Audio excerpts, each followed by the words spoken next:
Hello friends, welcome to Day Trader Telugu and good evening. Sensex 2303 points gain అయ్యి 74,382 దగ్గర close అయితే Nifty 736 points gain అయ్యి 22,620 దగ్గర close అయింది. వెరాస్ బ్యాంక్ నిఫ్టీ 2,126 పాయింట్స్ గెయిన్ అయ్యి 49,055 దగ్గర క్లోజ్ అయింది. ఫ్రెండ్స్, ఎవరైనా నిన్న మార్కెట్ ఇంతలా పడిన తర్వాత ఇవాళ మార్కెట్ గ్యాప్ అప్ అవడం, అక్కడి నుంచి స్ట్రాంగ్ గా మూవ్ అవుతుందని ఎక్స్పెక్ట్ చేయడం ఎవరైనా చేయగలరా? ఫ్రాంక్లీ ఎవ్వరు కూడా చేయలేరు. ఎందుకంటే నిన్న మన మార్కెట్ అనాలిసిస్ చేస్తున్న పాయింట్ నైట్ 7 o'clock 8 o'clock వరకు కూడా ప్రైమ్ మినిస్టర్ నరేంద్ర మోడీ గారిని బలపరుస్తూ ఎన్డీఏ కూటమిని ముందుకు తీసుకువెళ్ళడానికి నితీష్ కుమార్ గారు బీహార్ నుంచి, చంద్రబాబు నాయుడు గారు ఆంధ్రప్రదేశ్ నుంచి ముందుకు వస్తారా? యాక్చువల్లీ వాళ్ళ ఎన్డీఏ కూటమే, కానీ ఇప్పుడు వాళ్ళకి కాంగ్రెస్ తో కలిసి ఎన్డీఏ కూటమిని మోడీ గారిని ఇబ్బందుల్లో పెట్టే స్కోప్ ఉంది. కాబట్టి కాంగ్రెస్ వాళ్ళు ఏదైనా హయ్యర్ పొజిషన్స్ ని ఆఫర్ చేస్తే అటు సైడ్ కి షిఫ్ట్ అవుతారనే క్వశ్చన్స్ తో మార్కెట్ లో నిన్న భయాలైతే నెలకొన్నాయి. కానీ నిన్న 8:11 PM అరౌండ్, అంటే నైట్ 8 అరౌండ్, చంద్రబాబు నాయుడు గారికి నరేంద్ర మోడీ గారు చేస్తున్న విషెస్ కి చంద్రబాబు నాయుడు గారు స్ట్రాంగ్ గా రెస్పాన్స్ ఇవ్వడం,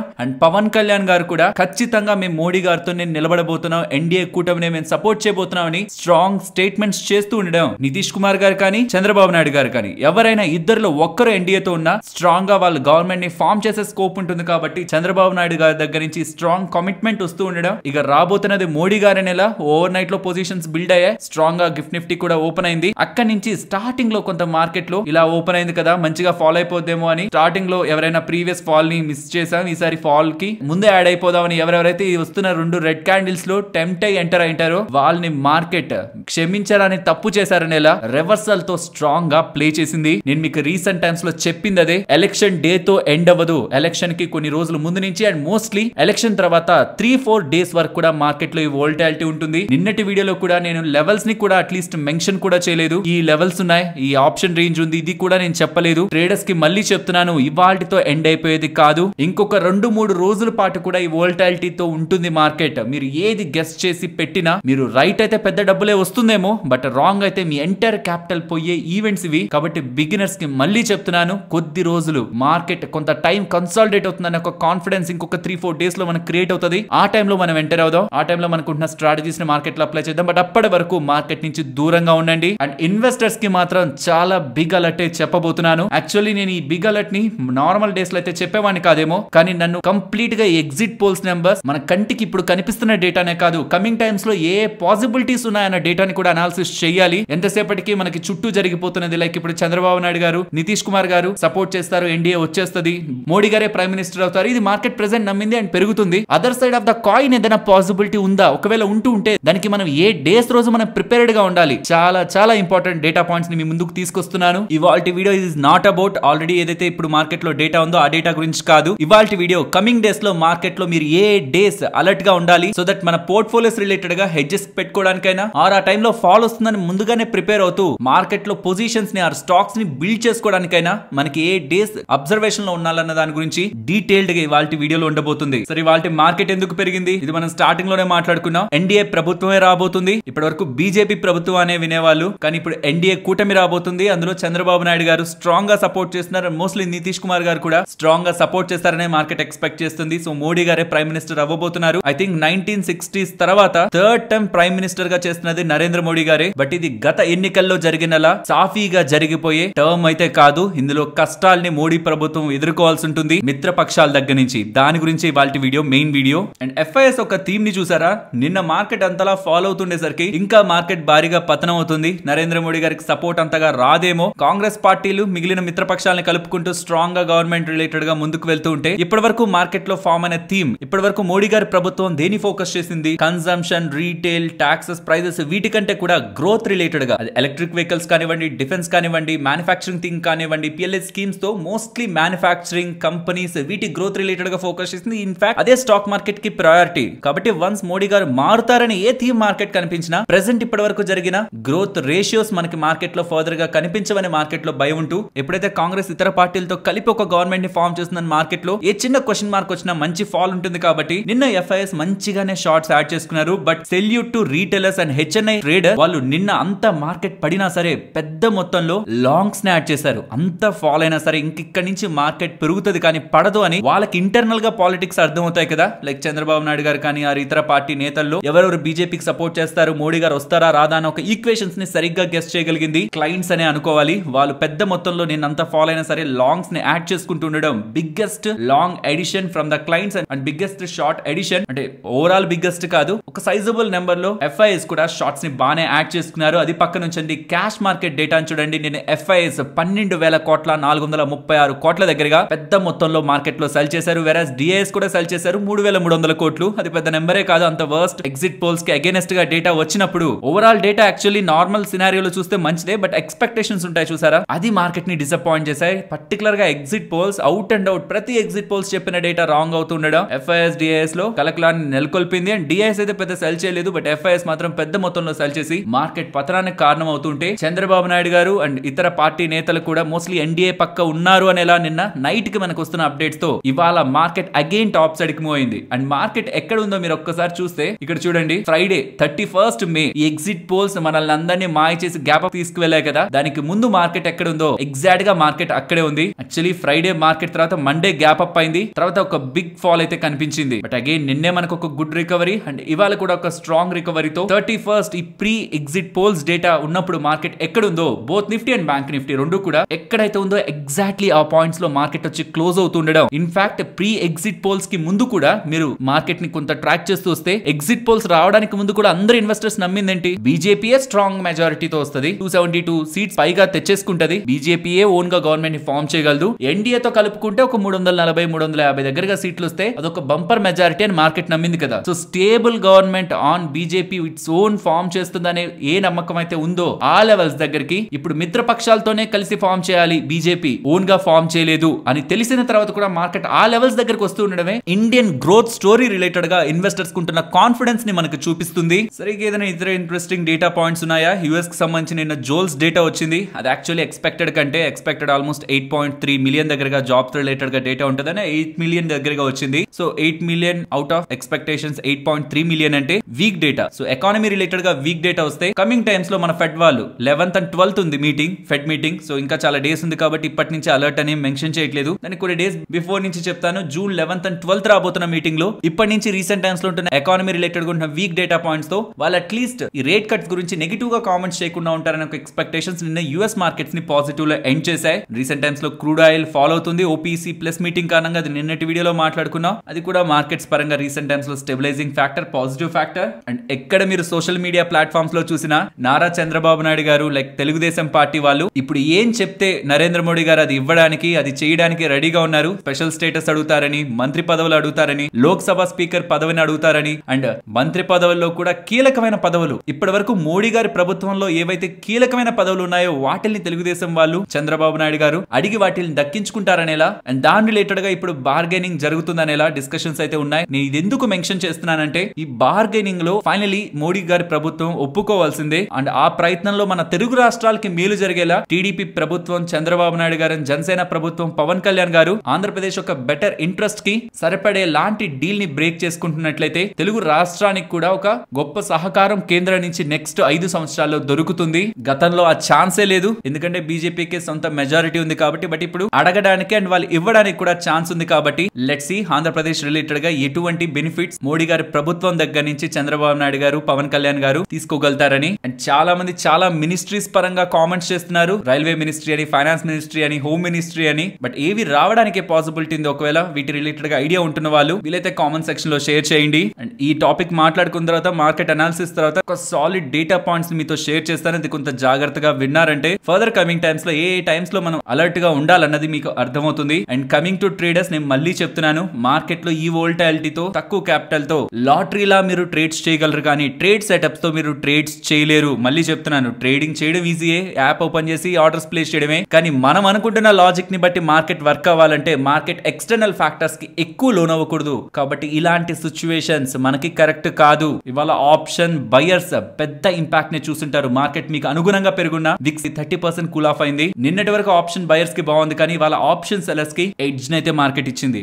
కాబట్టి ఆప్షన్ బయర్స్ అండ్ సెల్లర్స్ ఇంకొన్ని రోజులు వీలైతే ఈ వారం అంతా కూడా మార్కెట్ నుంచి దూరంగా ఉండండి. మీకే అర్థం అయిపోతుంది మార్కెట్ స్టేబుల్ గా ఉందా లేదా అని. ఇన్ని వందల పాయింట్స్ పెరగదు కదా యూజువల్ గా మార్కెట్ 1% ప్లస్ ఆర్ మైనస్ 0.2-0.3% తీసుకోవచ్చు. యూజువల్ మార్కెట్ ఒక very best move down side కానీ అప్ సైడ్ కానీ ఇంతకు మించి మార్కెట్ మూవ్ అయిపోతుంది 2% 3% వెళ్ళిపోతుంది అంటే అది definitely out of the box external factors. So ఈ టైమ్స్ లో మనం మార్కెట్ తో జాగ్రత్తగా ఉండడం చాలా ఇంపార్టెంట్ ఫ్రెండ్స్. ఇలా మార్కెట్ లో ఉంటున్న ఎంటైర్ డేటాను అనాలిసిస్ చేస్తూ వీడియోని మీ ముందుకు తీసుకొని రావడానికి మేము పెడుతున్న ఎఫర్ట్స్ మీకు వాల్యుబుల్ గా అనిపిస్తూ ఉంటే మన వీడియోని తప్పకుండా లైక్ చేయండి. ఫ్రెండ్స్ చెప్పాను కదా వెరీ ఇంపార్టెంట్ డేటా పాయింట్స్ ని మాట్లాడుకోబోతున్నామని. మీ స్క్రీన్ ముందు కనిపిస్తున్నది 2004లో మే 13 నుంచి మే 24వ తేదీ మధ్యలో మార్కెట్ ఎక్కడ ఓపెన్ అయింది, ఎక్కడ క్లోజ్ అయింది అండ్ ఎంత మారింది, ఎంత పెరిగింది, ఎంత పడింది అన్నది మీకు లాస్ట్ లో కనిపిస్తుంది. అదేంటి 1600 1500 కనిపిస్తుంది ఏంటిది అంటే అది నిఫ్టీ. ఆ పాయింట్ లో నిఫ్టీ అక్కడే ఉండేది. ఇప్పుడు నేను ఒక ఇంపార్టెంట్ క్వశ్చన్ మిమ్మల్ని అడగాలనుకుంటున్నాను.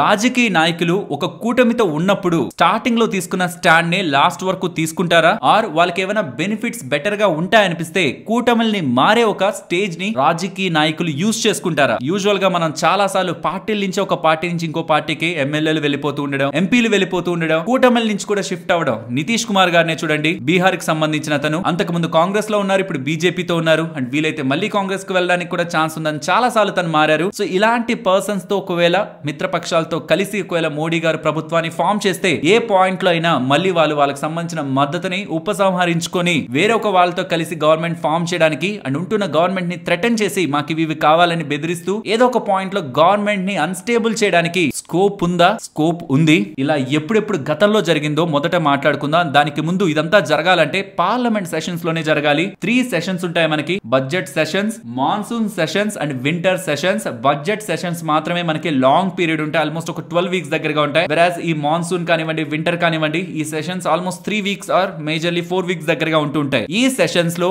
ఎవరైనా ఒక ఎంపీ కొంతమంది ఎంపీలని కలిసి కట్టుకొని ఒక 50 మెంబర్స్ ఒక ఎంపీస్ ఒపీనియన్ తో నో కాన్ఫిడెన్స్ మోషన్ ని ఇనిషియేట్ చేస్తూ నెక్స్ట్ జరిగే డిస్కషన్ లో కానీ లోక్సభలో ఎస్ నో కాన్ఫిడెన్స్ మోషన్ ని పాస్ చేయొచ్చని కానీ వెళ్తే అధికార పక్షం ఎవరైతే ప్రైమ్ మినిస్టర్ గా ఉంటూ కేబినెట్ ని హోల్డ్ చేస్తున్నారో ఆ పార్టీ ఆ కూటమి తమ బలాన్ని నిరూపించుకోవాలి. 272 సీట్ల కంటే మాకు మెజారిటీ ఉందని ఫ్లోర్ టెస్ట్ లో పాస్ అవ్వాలి. ఎవరైనా ఫెయిల్ అయ్యారా? గతంలో 1996 ఎన్డీఏ ప్రభుత్వం ఫ్లోర్ టెస్ట్ లో ఫెయిల్ అయింది. అప్పుడు వాజ్పేయి గారు పీఎం గా రిజైన్ చేశారు. అండ్ తర్వాత 2003లో కూడా వాజ్పేయి గారికి అగైనెస్ట్ గా సోనియా గాంధీ గారు నో కాన్ఫిడెన్స్ మోషన్ ని పాస్ చేశారు. బట్ ఎన్డీఏ ప్రభుత్వమే గెలిచింది. 2008లో అద్వానీ గారు పాస్ చేశారు కాంగ్రెస్ ప్రభుత్వానికి అగైనెస్ట్ గా, అగైన్ కాంగ్రెస్ ప్రభుత్వమే గెలిచింది. 2013లో కూడా చంద్రబాబు నాయుడు గారు అలయన్స్ నుంచి విడిపోతూ కాంగ్రెస్ కూటమి నుంచి విడిపోతూ నో కాన్ఫిడెన్స్ మోషన్ ని పాస్ చేశారు అండ్ అప్పుడు కూడా అధికార పక్షమే గెలిచింది. 2003, 8, 13 ఆ టైంలో నో కాన్ఫిడెన్స్ మోషన్ టైంలో అధికార పక్షమే గవర్నమెంట్ ని స్టేబుల్ గా ఉంచుకోగలిగింది. బట్ 1996లో మాత్రం ఎన్డీఏ ప్రభుత్వం వాజ్పేయి గారి హయాంలో ఫ్లోర్ టెస్ట్ లో ఫెయిల్ అయి ప్రైమ్ మినిస్టర్ పోస్ట్ కూడా వాజ్పేయి రిజైన్ చేసే స్టేజ్ కి ఆ టైంలో వెళ్ళినప్పుడు మార్కెట్స్ లో అన్సర్టనిటీ ఉంది అండి. ఇప్పుడు మీకు స్క్రీన్ పైన 2004, 13 నుంచి 24 డేటా ఎందుకు పెడుతున్నానంటే ఆ టైంలో కాంగ్రెస్ ప్రభుత్వమే కేంద్రంలో గవర్నమెంట్ ని ఫామ్ చేసేలా స్టేజ్ కి వెళ్ళిన అబ్దుల్ కలాం గారు సోనియా గాంధీని ప్రైమ్ మినిస్టర్ గా రావాలనేలా ఇన్వైట్ చేశారు. కానీ కొన్ని కారణాల చేత సోనియా గాంధీ గారు ప్రైమ్ మినిస్టర్ అవ్వకుండా మన్మోహన్ సింగ్ గారిని ప్రపోజ్ చేశారు. అంటే ఈ రెండు జరగడానికి సోనియా గాంధీ గారు నేను కాదు మన్మోహన్ సింగ్ గారు ప్రైమ్ మినిస్టర్ గా ఉంటారని చెప్తూ మన్మోహన్ సింగ్ గారికి బల నిరూపణ జరగడానికి మధ్య టైం పీరియడ్ ఈ మే 30 నుంచి 24 ఆ టైమ్స్ లో మార్కెట్ ఎలా మూవ్ అయిందో చూడండి. ఇది తెలియగానే ఆల్మోస్ట్ ఒక 8% పడింది, నెక్స్ట్ 12% పడింది అండ్ ఎప్పుడైతే బల నిరూపణ జరగడానికి ఛాన్స్ ఉంది, స్ట్రాంగ్ మెజారిటీ ఉంటుందనేసరికి మళ్ళీ 8% పెరిగింది, తర్వాత 4% పెరిగింది, తర్వాత కొంత కన్సాలిడేట్ అయ్యి మళ్ళీ 1%, 3% ఇలా. సరే ఇదంతా ఎందుకు చెప్తున్నారు? ఇప్పుడు ఈ డేటా అంతా తెలుసుకొని మేము ఏం చేయాలి, దీని ద్వారా మాకు ఏంటి ఉపయోగం అంటే ఇక్కడ ఫైనల్ కంక్లూజన్ మనం తీసుకోవాల్సింది సపోర్ట్లు దొరుకుతున్నాయి, ఫైనల్ గా గవర్నమెంట్ ఫామ్ చేసేస్తున్నారు, అంతా బాగుంది అనుకుని మొత్తం డబ్బులు ఇన్వెస్ట్మెంట్ చేసే ముందు ఫ్లోర్ టెస్ట్ వరకు వెయిట్ చేయడం better. Mostly 13-15 days after government formation వాళ్ళు ఫ్లోర్ టెస్ట్ ని పార్లమెంట్ లో చేయాల్సి ఉంటుంది. కాబట్టి let's wait for that floor test. Floor test లో మోస్ట్లీ ఇప్పుడు మనకి ఎలాంటి ఇమాజినేషన్ ఉంటుంది, ఖచ్చితంగా అందరూ మోడీ గారికి పాజిటివ్ గానే చేస్తారని. ఇన్ఫాక్ట్ ఈ ఎగ్జిట్ పోల్స్ ముందు వరకు కూడా ఖచ్చితంగా మోడీ గారి ప్రభుత్వమే అంటే బీజేపీ ఓన్ గా మెజారిటీ వచ్చేస్తుందనే కదా అనుకున్నాం. కానీ అలా జరగలేదు. చాలా ఫ్యాక్టర్స్ ని బేస్ చేసుకుని ప్రజలు మోడీ గారికి పట్టం కడతారనుకున్న దగ్గరే కొంత మనం వెనక్కి తగ్గాం. కానీ ఇక్కడ రాజకీయ నాయకులతో సంబంధించింది వాళ్ళ ఫ్లోర్ టెస్ట్ రిలేటెడ్ గా డేటా మనకు అప్డేట్ అయింది అనుకోండి, అట్లీస్ట్ ఒక్కసారి ఫ్లోర్ టెస్ట్ లో మోడీ గారు పాస్ అవుతున్నా, గతంలో ఉంటున్న 2003, 2008, 2013లో ఉంటున్న సంఘటనలను బేస్ చేసుకునైనా ఇంకొకసారి నో కాన్ఫిడెన్స్ ని ప్రతిపక్షాలు ప్రపోజ్ చేసిన మోస్ట్లీ మోడీ గారి ప్రభుత్వమే దాన్ని నిలదొక్కుకోగలుగుతుందన్న ఒక కాన్ఫిడెన్స్ ని మనం బిల్డ్ చేసుకోవచ్చు. కానీ 1996లో జరిగిన ఇన్సిడెంట్ ని బేస్ చేసుకుంటే ఫ్లోర్ టెస్ట్ ఫస్ట్ టైం జరుగుతున్నప్పుడే ఎన్డీఏ ప్రభుత్వం వైఫల్యం చెందింది. కాబట్టి ఈసారి కూడా ఫస్ట్ టైం ఫ్లోర్ టెస్ట్ జరుగుతున్నప్పుడు, బల నిరూపణ జరుగుతున్నప్పుడు, కూటమితో ఫామ్ అవుతున్న గవర్నమెంట్ కాబట్టి బల నిరూపణ జరుగుతున్నప్పుడు మనం ఆ ఒక ఈవెంట్ అయ్యేంత వరకు కూడా కొంత మార్కెట్ లో కాషియస్ గా ఉండడం అనేది బెటర్. సో ఇక్కడ ఇన్వెస్టర్స్ అందరూ ఒకటి ఆలోచించాలి, డేటా పాయింట్స్ ని మనం ఎలా యూజ్ చేసుకుంటున్నా దాన్ని బట్టి అది మనకి యూజ్ అవుతుందా లేదా అనేది ఉంటుంది. భయపడిపోయి మార్కెట్ లోంచి వెళ్ళిపోవాలనేది మన థీమ్ కాదు. ఈవెన్ నిన్న మార్కెట్ అంతా పడ్డప్పుడు కూడా పోర్ట్ఫోలియోలో ఒక్క స్టాక్ ని కూడా అమ్మద్దని స్ట్రాంగ్ గా చెప్పాను. అండ్ ఫ్యూచర్ లో ఏ సందర్భంలో మార్కెట్ పడుతున్నా అది మనకు ఒక ఆపర్చునిటీ. గతంలో రీసెంట్ టైమ్స్ లో ఉన్న డేటాను చెక్ చేస్తున్నప్పుడు even strong majority, single majority లేని ప్రభుత్వాలు వస్తున్నప్పుడు కూడా మార్కెట్స్ బాగానే పెరిగాయి. దీనికి ప్రూఫ్ మీకు కావాలనుకుంటే మిత్రపక్షాలతో ఒక strong majority on its own ఒక పార్టీకి, పొలిటికల్ పార్టీకి లేక మిత్రపక్షాలతో కలిసి ఫామ్ చేసిన గవర్నమెంట్ కి ఇక్కడ మైనారిటీ అని కనిపిస్తుంది కదా, అవన్నీ అలా ఫామ్ అయినవే. ఆ ప్రభుత్వాలకి తర్వాత స్టాక్ మార్కెట్ ఎంత రిటర్న్స్ ఇచ్చింది అనేది కూడా మీరు ఇక్కడ స్క్రీన్ పైన గమనించవచ్చు. ఆ టైంలో ప్రైమ్ మినిస్టర్ ఎవరు అండ్ అదే టైమ్స్ లో వస్తున్న క్రైసిస్ కూడా మీకు ఇక్కడ స్క్రీన్ పైన కనిపిస్తుంది. ఇండియన్ గ్రోత్ స్టోరీ డిస్టర్బ్ చేయకుండా ఉంటూ ఏ గవర్నమెంట్ తన పని తాను చేసుకొని వెళ్తున్నా సరే ఇండియన్ స్టోరీ ఎప్పుడు బులిష్ గానే ఉంటుంది. దాన్ని యాక్సలరేట్ చేస్తారా ఆర్ కొంత స్లో డౌన్ చేస్తారా అన్నది చేతిలో ఉంటది. కానీ ఫైనల్ మొమెంటం మాత్రం టాప్ సైడ్ ఉంటది. బికాస్ మనది ఒక కన్సంప్షన్ థీమ్, గ్రోయింగ్ ఎకానమీ. కాబట్టి ఎప్పుడు మార్కెట్ లో ఫాల్ రిలేటెడ్ గా మీరు ఎక్కడ డేటా వింటున్నా అదొక ఆపర్చునిటీ. ఆ టైంలో నేను ఏ స్టాక్స్ ని పిక్ చేసుకోవాలి, క్వాలిటీ స్టాక్స్ ఏమున్నాయని వాచెస్ లో మెయింటైన్ చేసుకోవడం తప్పించి ఇంకొక రాంగ్ డెసిషన్ సైడ్ ఎప్పుడు కూడా మైండ్ ని పెట్టద్దు. సో 99.99% నన్ను అడిగితే ఫ్లోర్ టెస్ట్ లో ఈసారి బీజేపీ పాస్ అవుతుందా లేదా అంటే ఖచ్చితంగా పాస్ అవుతుందని అనుకుంటాను. ఇన్ఫాక్ట్ నేను ఎన్డీఏ ప్రభుత్వానికి 320 కన్ఫామ్ గా వస్తాయని నమ్మాను. కానీ అలా జరిగిందా లేదు, 290 దగ్గరగా సెటిల్ అయ్యారు. కాబట్టి ఈసారి కూడా నేను అనుకున్నది కాకుండా వేరేది కూడా జరగచ్చేమో. సో ఆ పాయింట్ లో ఒకవేళ మార్కెట్ ఫాల్ అయితే ఏ స్టాక్స్ ని బెటర్ గా మనం వాచెస్ లో ఉంచుకోవచ్చు అనేది కూడా ఈ లోపు ప్రిపేర్డ్ గా ఉండడం మంచిదే. యాక్చువల్లీ మార్కెట్ ఇంకొంత ఫాలో అవుతూ ఉంటే అట్లీస్ట్ ఈ లెవెల్స్ లో ఉంటున్న స్టాక్స్ ని మాట్లాడుకుందాం, మీరు స్టాక్స్ ని చెప్పండి అని నిన్న కామెంట్ సెక్షన్ లో చెప్పాను. బట్ ఈ లోపే మార్కెట్ ఎంత పడిందో మళ్ళీ వెంటనే ఇమీడియట్ గా రికవర్ అయిపోయింది. రీసెంట్ టైమ్స్ లో చెప్తున్న థీమే రీటైలర్స్ మనీ మార్కెట్ లో ఉంది. ఈవెన్ ఎఫ్ఐఎస్ 12,000 కోట్లకి అమ్మినా, 15,000 కోట్లకి అమ్మినా, 20,000 కోట్లకి అమ్మినా ఈ రోజు కాకపోయినా కొన్ని నెలలకైనా ప్రీవియస్ గా చూపించిన డేటా ప్రకారం 3 నెలల్లో అయినా సరే మినిమం మార్కెట్ ఏ లెవెల్స్ నుంచి ఫాల్ అయిందో ఆ లెవెల్స్ కి వచ్చే తీరుతుంది. అన్లెస్ ఏదైనా స్ట్రక్చరల్ గా ఎకానమీలో చేంజెస్ ని తీసుకొని చేస్తే తప్పించి, అంటే వస్తున్న గవర్నమెంట్స్ రాడికల్ గా వ్యవహరిస్తూ మొత్తం కంపెనీస్ కి నెగిటివ్ గా ఏదైనా థీమ్స్ ని తీసుకొచ్చి గ్రోత్ కంటే సంక్షేమం మాకు ఇంపార్టెంట్ అనే స్టాండ్ తీసుకుంటే తప్పించి యాజ్ ఇట్ ఈస్ ఉన్న పాలసీలను అలా వదిలేస్తున్నా సరే ప్రెసెంట్ ఉంటున్న ఎకానమీ స్ట్రాంగ్ గా గ్రో అయ్యే ఎకానమీయే. కాబట్టి ఎప్పుడు ఏ డేటా పాయింట్ అయినా అదొక ఆపర్చునిటీలా చూడండి తప్పితే నెగిటివ్ గా మార్కెట్ రిలేటెడ్ గా భయపడేలా మాత్రం థింక్ చెయ్యొద్దు. పర్టికులర్ గా కొత్త వాళ్ళకి చెప్తున్నాను. నిన్నటి ఫాల్ చూసి ఎందుకు మార్కెట్ లోకి వచ్చాం, ఇది అసలు వర్స్ట్ టైం, ఏ మాత్రం పెరిగినా ఎగ్జిట్ అయిపోతామని కామెంట్ సెక్షన్ లో నేను చదివాను కామెంట్. బిలీవ్ మీ, మీరు ఎగ్జిట్ అయింటే మీరు ఇవాళ ఎంటర్ అయ్యుంటారా? అవ్వలేరు. సో కాబట్టి అలాంటి థాట్ ప్రాసెస్ ని ఎప్పుడు మైండ్ లోకి రానివ్వద్దు. బిగినర్ ఇన్వెస్టర్స్ కి చెప్తున్నాను. ఫ్రెండ్స్, ఇలా న్యూస్ అప్డేట్స్ ని అనాలిసిస్ చేస్తూ మీ ముందుకి కంటెంట్ తీసుకురావడానికి మేం పెడుతున్న ఎఫర్ట్స్ మీకు వాల్యుబుల్ గా అనిపిస్తూ ఉంటే మన వీడియోని తప్పకుండా లైక్ చేయండి. అండ్ ఫ్రెండ్స్, చాలా మంది మన వాళ్ళు ఈటీఎఫ్ రిలేటెడ్ గా ప్రైజెస్ లో చాలా డీవియేషన్ ఉంది, దాన్ని ఎలా అర్థం చేసుకోవాలి? బికాస్ మార్కెట్ ఏమో 10% దగ్గరగా పడింది అనుకోండి, ఈటీఎఫ్ లో ఏమో అలా పడలేదే, మరి ఈటీఎఫ్ లో కొనాలనుకుంటున్న వాళ్ళ పరిస్థితి ఏంటి, ఈటీఎఫ్ లో ఇన్వెస్ట్మెంట్ చేసిన వాళ్ళ పరిస్థితి ఏంటి అనే క్వశ్చన్స్ ఉంటున్నాయి. ఇక్కడ ఒక ఇంపార్టెంట్ మెకానిజం మార్కెట్ లో చేంజ్ అవుతుంటది. దీన్ని ఇప్పుడు నేను మీకు సింపుల్ గా ఎక్స్ప్లెయిన్ చేస్తాను, అర్థం చేసుకోవడానికి ప్రయత్నించండి. యూజువల్ గా స్టాక్స్ లో, మ్యూచువల్ ఫండ్స్ లో ఎలా అయితే ఇన్వెస్ట్మెంట్స్ చేస్తుంటారు, ఈటీఎఫ్ లో కూడా అలా ఇన్వెస్ట్మెంట్స్ చేస్తుంటారు. దీని రిలేటెడ్ గా పూర్తి వివరాలతో ఉన్న వీడియోస్ ఆల్రెడీ మన ఛానల్లో ఉన్నాయి. డిస్క్రిప్షన్, కామెంట్ సెక్షన్ లో ఇస్తున్నాను, ఒకసారి గమనించండి. అండ్ ఇక విషయానికి వస్తే, ఎప్పుడైనా మార్కెట్ లో లెట్స్ సే మీరే అనుకుందాం ఈటీఎఫ్ ని హోల్డ్ చేస్తున్నారు, మార్కెట్ సడన్ గా ఒక 10% పడిపోయింది అనుకోండి, వెంటనే వెళ్ళి మన ఈటీఎఫ్ ని అమ్మేస్తామా? 10% వచ్చేంత వరకు ఈటీఎఫ్ ఇవాళ 10% ఫాలో అవ్వలేదే, 2% ఫాలో అయింది, 10% వచ్చే వరకు సెల్ చేద్దామని చేస్తామా? Mostly big players or algos ని ట్రేడ్ చేస్తున్న వాళ్ళు ఎక్కడెక్కడైతే ఆర్బిట్రాజ్ ఉందని వాళ్ళు అనుకుంటుంటారో వాళ్ళు ఫ్యూచర్స్ తోనో ఆప్షన్స్ తోనో ప్లే చేస్తూ ఈటీఎఫ్ రిలేటెడ్ గా ఉన్న డిఫరెన్స్ ని గెయిన్ అవడానికి చూస్తుంటారు.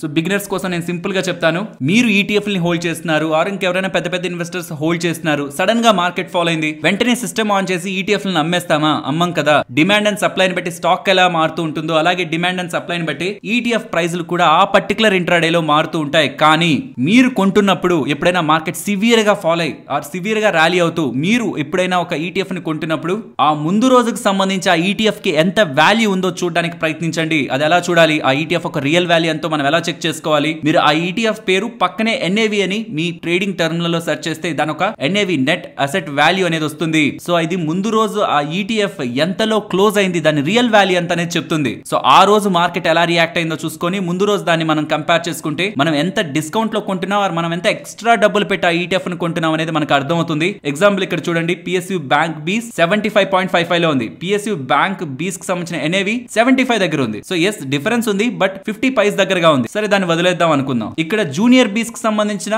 ETF ఒక ప్రైస్ 700 దగ్గరగా ఉంది. వెరాజ్ జూనియర్ బీస్ కి సంబంధించిన NAV అంటే దానికి ముందు రోజు క్లోజింగ్ దాని వాల్యూ 683 దగ్గరగా ఉంది. ఆల్మోస్ట్ 16-17 రూపీస్ తేడా ఉంది. కొంత ఎక్కువ డిఫరెన్సే కదా. సో ఇలా చెక్ చేసుకొని నిన్నైతే ఇలా ఉంది క్లోజింగ్, ఇవాళ మార్కెట్ ఎలా ఉంది, దానికంటే ఇంకా ఫాలో అయిందా ర్యాలీ అయిందా అని చూసుకొని ఆ డిఫరెన్స్ ఒక్కసారి మైండ్ లో ఇమాజిన్ చేసుకొని దెన్ అప్పుడు ఇన్వెస్ట్మెంట్ చేయడం బెటర్. లేదంటే కంటిన్యూస్ గా మార్కెట్ అక్కడే కొంత కన్సాలిడేట్ అవుతుంది అనుకుంటే మోస్ట్ ప్రాబబుల్లీ మార్కెట్ ఎక్కడ ఉన్నా సరే మీ ETF వాల్యూలు ఈ NAV కి ఈక్వల్ అవడానికి ప్రయత్నిస్తాయి. ఆ టైంలో అన్నెసరీగా మన డబ్బులు వాల్యూని మనం కోల్పోతున్నట్టు. కాబట్టి ముందు రోజు ఆ ETF కి సంబంధించిన రియల్ వాల్యూ ఏంటనేది ఈ NAV ద్వారా మనం చెక్ చేసుకోవచ్చు. రీసెంట్ టైమ్స్ లో మార్కెట్ టూ మచ్ వోల్టైల్ గా మూవ్ అవుతుండేసరికి రియల్ వాల్యూ కంటే ETF లు ఇంకా ఎక్కువ వాల్యూలో ఉంటున్నాయి. ఈ డిఫరెన్స్ ని కూడా ఇన్వెస్టర్స్ అర్థం చేసుకోవాలి. నెక్స్ట్ GPT ఇన్ఫ్రా గురించి మాట్లాడుకోవాలి. వీళ్ళకి RVNL వాళ్ళ దగ్గర నుంచి 547 crore విలువ చేసే ఆర్డర్ లభించింది. చిన్న company 1400 crore company 540 crore order, 550 crore order, big order కాబట్టి స్టాక్ ఇవాళ గెయిన్ అయింది. ఫ్రెండ్స్ ఇంట్రెస్టింగ్ గా ఈ కంపెనీ రిలేటెడ్ గా మనం ఎప్పుడు ఎక్స్పెక్ట్ చేయింది స్టాక్ మార్కెట్ లో చిన్నపిల్లల ఆట కాదు కదా, ఎక్స్పెక్ట్ చేయింది ఒకటి జరిగింది. సో ఇది మీకు కూడా గుర్తుంటుంది, ఇలాంటిది మార్కెట్ లో జరుగుతుందని చెప్తున్నాను. పిని లిమిటెడ్ అనే ఈ కంపెనీకి సంబంధించి whole time director and executive chairman గా ఉంటున్న నందగోపాల్ గారు జూన్ 3వ తేదీ నేను రిజైన్ చేస్తున్నాననేలా ఎక్స్చేంజెస్ లో ఒక డాక్యుమెంట్ ని అప్లోడ్ చేశారు. కానీ దానికి ఒక రోజు తర్వాత మళ్ళీ వీళ్ళు ఎక్స్చేంజెస్ కి ఏం చెప్తున్నారంటే అది అప్లోడ్ చేసింది నేను కాదు, మా సన్. నేను మత్తులో ఉంటున్నప్పుడు నా దగ్గర లాగిన్ డీటెయిల్స్ తీసేసుకొని BSc లో లాగిన్ అయిపోయి నేను రిజైన్ చేస్తున్నాడనేలా డాక్యుమెంట్ ని తనే అప్లోడ్ చేసి నా రిజిగ్నేషన్ ని పెట్టేశాడు. అది అసలు నేను రిజిగ్నేషన్ ఇచ్చిందే కాదు, నాకు సంబంధమే లేదు దాంతో, ఇది మా సన్ చేసిన పని, దీన్ని నేను ఈవెన్ హైకోర్టుకి తీసుకువెళ్తున్నాననేలా, కొడుకుపై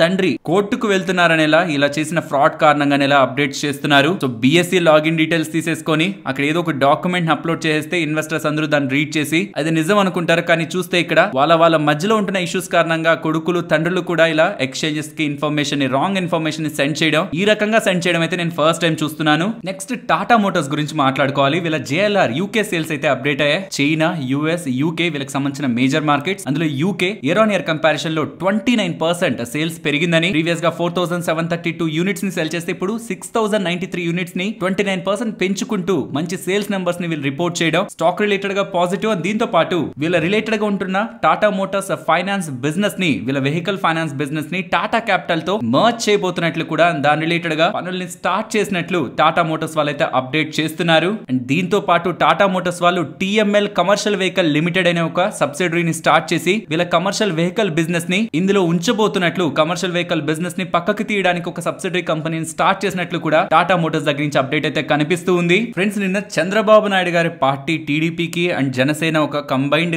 కూటమికి భారీ మెజారిటీ ప్రజలు ఇస్తూ ఉండడం 2 TDP స్టాక్స్ ని ఫోకస్ చేయండి అని మనం నిన్న హెరిటేజ్ స్టాక్ ని and Amar Raja energy and mobility stock, Amar Raja stock ని మాట్లాడుకున్నాం. ఈ రెండు కూడా ఇవాళ భారీగా పెరిగాయి. బట్ నేను ఈ రెండు పెరిగాయని చెప్పడానికి ఇది మెన్షన్ చేయట్లేదు. ఇంకొక 2 స్టాక్స్ గురించి మాట్లాడాలి. KCP, NCC. KCP కూడా ఇవాళ భారీగా పెరిగినట్లే కనిపిస్తుంది. బట్ ఇక్కడ కొంత వాల్యూ అయితే ఉంది, నేను దాని గురించి డిస్కస్ చేస్తాను, జాగ్రత్తగా వినండి. అండ్ హెరిటేజ్ ఎందుకు 20% పెరిగింది, అమర్ రాజా ఎందుకు 13% దగ్గరగా పెరిగిందో తెలుసుకోవడానికి నిన్నటి వీడియోని చూడండి. ఆల్మోస్ట్ ఒక 9% దగ్గరగా నిన్న ఫాల్ మార్కెట్ లో ఎండ్ అయింది. అండ్ ఇవాళ కూడా ఒక పాయింట్ లో మార్నింగ్ లో నెగిటివ్ లోనే ఈ స్టాక్స్ ఉన్నాయి. ఇవాళ కూడా మార్నింగ్ ఒక పాయింట్ లో లోయర్ లెవెల్ లోని 2 స్టాక్స్ ఉన్నాయి. బట్ లేటర్ ద టైం స్లోగా చంద్రబాబు నాయుడు గారికి సంబంధించిన స్టాక్స్ అనేలా వీటిల్లో ర్యాలీ అయితే కనిపించింది. బట్ KCP గురించి మాట్లాడుకోవాలి. ఇవాళ 20% దగ్గరగా అప్ సైడ్ అయితే క్లోజ్ అయింది. ఉంటున్న డేటాను కొంత అనాలిసిస్ చేస్తుంటే KCP వాళ్ళకి మల్టిపుల్ బిజినెస్లు అయితే ఉన్నాయి. Sugar business, cement business, hotel and heavy engineering. But truly వాళ్ళకి సంబంధించిన majority of revenues sugar and cements నుంచే వస్తున్నట్టు కనిపిస్తున్నాయి. సిమెంట్స్ పరంగా మాట్లాడుకుంటే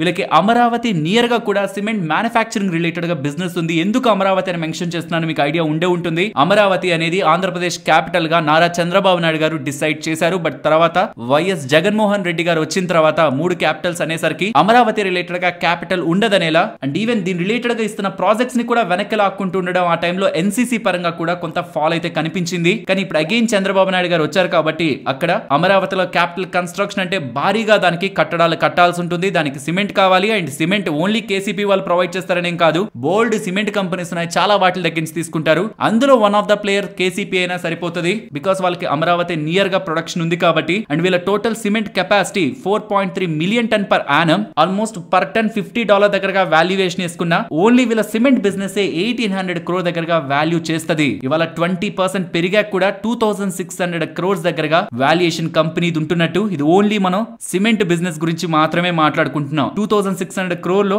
వాళ్ళ క్యాష్ ఇన్ బుక్స్ ఆల్మోస్ట్ ఒక 500 crore దగ్గరగా ఉంది. దాన్ని మనం తీసేసి చూస్తే 2100 crore దగ్గరగా కంపెనీ వాల్యూ ఉంటున్నట్టు బిజినెస్ పరంగా వాల్యుయేషన్. సో అది నియర్లీ వీళ్ళ సిమెంట్ బిజినెస్ కి దగ్గరగా మ్యాచ్ అవుతుంది. కాబట్టి రెస్ట్ ఆఫ్ ద బిజినెస్ లో majority business apart from cement వీళ్ళకి షుగర్ బిజినెస్ కూడా ఉంది. Hotel and heavy engineering very small business, but sugar business ని కూడా మనం వాల్యూ యాడ్ చేసుకుంటే ఇది ఎక్స్పెన్సివ్ గా వెళ్ళిపోయినట్లేం కాదు. So if in case coming times లో అమరావతి రిలేటెడ్ గా కన్స్ట్రక్షన్స్ ఊపందుకుంటాయి, అందులో వీళ్ళకి కూడా అడ్వాంటేజ్ ఉంటుంది. బికాస్ ఆఫ్ లోకల్ కెపాసిటీస్ వీళ్ళకి అడ్వాంటేజ్ ఉంటుందని మనం ఎక్స్పెక్ట్ చేస్తే దెన్ కేసీపీ కూడా అడ్వాంటేజ్ ఉంటుంది. అండ్ ఎన్సీసీ వితౌట్ అమరావతి కూడా రీసెంట్ టైమ్స్ లో స్ట్రాంగ్ గా ఆర్డర్స్ ని గెయిన్ అవుతూ గ్రో అవుతున్న కంపెనీ. అండ్ ఆ పాయింట్ లో ఎన్సీసీ వాళ్ళకి ఆర్డర్స్ ని ఇవ్వడం, దాని జగన్మోహన్ రెడ్డి గారు క్యాన్సిల్ చేయడం కూడా జరిగింది. సో ఇప్పుడు అగైన్ ఆర్డర్స్ మళ్ళీ ఎన్సీసీకే ఇస్తారా, మరి వేరే వాళ్ళకి ఇస్తారా చూడాలి. బట్ అగైన్ ఎన్సీసీకే ఇస్తారని నమ్ముతున్నట్లుంది మార్కెట్. సో ఇవాళ 9% దగ్గరగా పెరిగింది. సో మోస్ట్ ప్రాబబ్లీ 4 స్టాక్స్ మాత్రమే. ఈ 2 స్టాక్స్ గురించి నిన్నటి వీడియోలో మాట్లాడుకున్నాను. కొత్తగా ఈ 2 స్టాక్స్ టీడీపీ గవర్నమెంట్ రావడం కారణంగా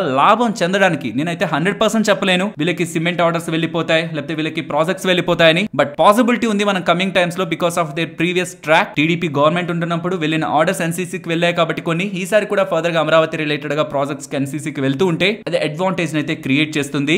బట్ ఫైనల్ గా ఇదంతా చెప్పాక ఇవాళ అన్ని పెరిగాయి కాబట్టి మంచి జోష్ ఉంటుంది మనకు మాట్లాడుకోవడానికి. నేను చెప్పాను కదా అని అలా ఎంటర్ అయిపోకండి. ఒక్కసారి వాటిని స్టడీ చేసి వాల్యుయేషన్ చూసి, నేను మీకు చెప్పాను కేసీపీ రిలేటెడ్ గా, అలా మీరు కూడా ఒక్కసారి ఆ వాల్యూ ఎంతైనా ఉందా, వాళ్ళ బిజినెస్ లో ఉంటున్న వాల్యుయేషన్ ఎంత, వాటి ప్రకారంగా చూస్తే ఇప్పుడు మార్కెట్ క్యాపిటల్ కి అది లాక్ అవుతుందా లేదా, మరి ఎక్స్పెన్సివ్ లా వెళ్ళిపోతున్నామా స్టాక్ లోపలికి అనేది కూడా ఒకసారి చెక్ చేసుకున్న తర్వాత ఎంటర్ అవ్వండి. కానీ నేను చెప్పానో ఇంకెక్కడో సోషల్ మీడియాలో కనిపించిందనో జస్ట్ నేమ్ బేస్డ్ గా మీరు ఎంటర్ అయితే ఇక్కడ నుంచి ఇంకొక 10-20% ఫాల్ అయినప్పుడు మీకు ఏం చేయాలో తెలియదు. ఈ థీమ్ రిలేటెడ్ గా ఉంటున్న స్టాక్స్ ని డిస్కస్ చేస్తున్నాను. బట్ స్టడీ చేయాల్సిన బాధ్యత, దాని రిలేటెడ్ గా కొంత హోంవర్క్ చేయాల్సిన బాధ్యత ఇన్వెస్టర్స్ గా మన మీద ఉంటుంది. అప్పుడే మీరు హోల్డ్ చేసినప్పుడు కన్విక్షన్ ఉంటుంది. లేదు ఈ స్టాక్ ని చెప్పండి, ఈ స్టాక్ గురించి డీటెయిల్డ్ గా మాట్లాడండి చెప్పండి, నేను దాని గురించి మాట్లాడతాను. బట్ ఏది తెలియకుండా మాత్రం ఏ స్టాక్ లోను ఎవరు చెప్పారని మాత్రం ఇన్వెస్ట్మెంట్ చేయొద్దు. మార్కెట్స్ లో అన్సర్టనిటీ ఉంటూ ఉండేసరికి నోవెలిస్ ఐపీఓని వెనక్కి తీసుకుంటున్నట్లు, మార్కెట్ కండిషన్ సెటిల్ అయ్యాక మళ్ళీ ఐపీఓని మార్కెట్ లో తీసుకొని వస్తారన్నట్టు హిందాల్కో వాళ్ళైతే అప్డేట్ చేశారు. సో వీళ్ళ ఐపీఓ మార్కెట్ లోకి వస్తుంది, యూఎస్ లో వస్తుంది. దీని కారణంగా వాల్యూ అన్లాకింగ్ అవుతుంది. అది హిందాల్కో ఒక పాజిటివ్ గా ఉంటుందని ఇలా రీసెంట్ టైమ్స్ లో మనకు అప్డేట్స్ ఉన్నాయి. బట్ మార్కెట్ రిలేటెడ్ గా అన్సర్టనిటీ ఉందని అది క్లియర్ అయ్యాకే, ఈ వీక్ కండిషన్స్ క్లియర్ అయ్యాకే వీళ్ళు ఐపీఓగా మళ్ళీ మార్కెట్ లోకి వస్తారని ఇలా వీళ్ళు అప్డేట్స్ అయితే చేస్తున్నారు. బట్ దీని కారణంగా హిందాల్కో ఒక బిగ్ నెగిటివ్ ఆర్ పాజిటివ్ ఏం లేదు. ఎందుకంటే ఏదో ఒక పాయింట్ లో వీళ్ళు తీసుకొస్తారు, వాల్యూ అన్లాకింగ్ జరుగుతుంది. వీళ్ళు ఏం క్యాన్సిల్ చేయలేదు, డిలే చేస్తున్నారు అంతే. నెక్స్ట్ ఆర్వీఎన్ఎల్ వాళ్ళకి 390 crore విలువ చేసే ఆర్డర్ ఈస్టర్న్ రైల్వే వాళ్ళ దగ్గర నుంచి లభించిందని అప్డేట్స్ అయితే చేస్తున్నారు. అండ్ అలాగే దీంతో పాటు 124 crore విలువ చేసే ఆర్డర్, ఈ ఆర్డర్ కూడా వీళ్ళు L1 బిడర్ గా, లోయెస్ట్ బిడర్ గా సెలెక్ట్ అవ్వబడ్డారనే కూడా ఆర్వీఎన్ఎల్ వాళ్ళు అప్డేట్స్ చేస్తున్నారు. అండ్ ఐఎక్స్ వాళ్ళకి సంబంధించి మే బిజినెస్ డేటా అప్డేట్ అవుతుంది. Total volumes year on year comparison లో 29% పెరుగుతున్నాయి. Green market volumes 74% and the electricity volume 21%. Day ahead market ఇది ఇంపార్టెంట్ 7.5% ఇయర్ ఆన్ ఇయర్ లో గ్రో అవుతూ, real time electricity market RTM market కూడా 38.3% year on year comparison లో grow అవుతూ, strong May month, actually May month related గా strong demand ఉంటుందని, ఆ టైంలో strong electricity consumption year on year comparison కంటే ఎక్కువగా ఉందనేలా, పీక్ డిమాండ్ కనిపిస్తుందనేలా అప్డేట్స్ అయితే మనకు కనిపించాయి. కాబట్టి పాసిబుల్లీ ఇది positive data already market expect చేసి ఉండొచ్చు, పాసిబుల్లీ ఇది మార్కెట్ లో కొంత ఫ్యాక్టర్ అయి ఉండొచ్చు. But overall strong May month data ని ఐఎక్స్ వాళ్ళు పోస్ట్ చేస్తున్నాడు. అండ్ ఓవరాల్ మార్కెట్ కూడా పాజిటివ్ ఉండడం, స్టాక్ ఇవాళ ఇంతలా ర్యాలీ అయింది. Friends supports and resistance just mention చేయండి, మేమేం ట్రేడ్ చేయం బట్ అబ్జర్వ్ చేస్తాం అంటున్నారు కాబట్టి జస్ట్ మీకు చెప్తున్నాను అంతే. బట్ ఐ స్ట్రాంగ్లీ సజెస్ట్ ఎటువంటి పరిస్థితుల్లోనూ వీటిల్ని బేస్ చేసుకొని చెయ్యొద్దు. ఎందుకంటే మార్కెట్ ఎక్స్టర్నల్ ఫ్యాక్టర్స్ లోబడి మూవ్ అవుతుంది. సపోర్ట్స్ రెసిస్టెన్స్ ఆర్ మన ట్రేడ్ సెటప్స్ ఇప్పుడు వర్క్ అయ్యే ప్రాబబిలిటీ తక్కువ ఉంటుంది. సో సపోర్ట్స్ ప్రెసెంట్ ఉన్న లెవెల్స్ నుంచి down side 22,430 and up side 22,690 above 22,750. And coming to bank Nifty present ఉన్న లెవెల్స్ నుంచి up side 49,370 above 49,580 and below 48,650 ఆ బిలో 48,470. రేంజ్ అయితే అసలు మైండ్ లో కూడా తీసుకోవద్దు. కొన్ని డేస్ పాటు మార్కెట్ రేంజ్ లో ఉంటదని కూడా ఇప్పుడు థింక్ కూడా చేయొద్దు. ఫస్ట్ అయితే మార్కెట్ అసలు ఏ రేంజ్ లో ఉండాలనుకుంటుందో, ఏ లెవెల్స్ దగ్గర నుంచి resistance and support in between ఉంటుందో మనకు ఒక క్లారిటీ రానివ్వండి. దెన్ అప్పుడు మన రేంజ్ గురించి డిస్కస్ చేద్దాం. మోస్ట్లీ అప్పటి వరకు రేంజ్ బౌండ్ స్ట్రాటజీస్ కి మార్కెట్ నుంచి దూరంగా ఉండండి. మరొక ఇంట్రెస్టింగ్ వీడియోతో మళ్ళీ మీ ముందుకు వస్తాను. అంతవరకు టేక్ కేర్, జై హింద్.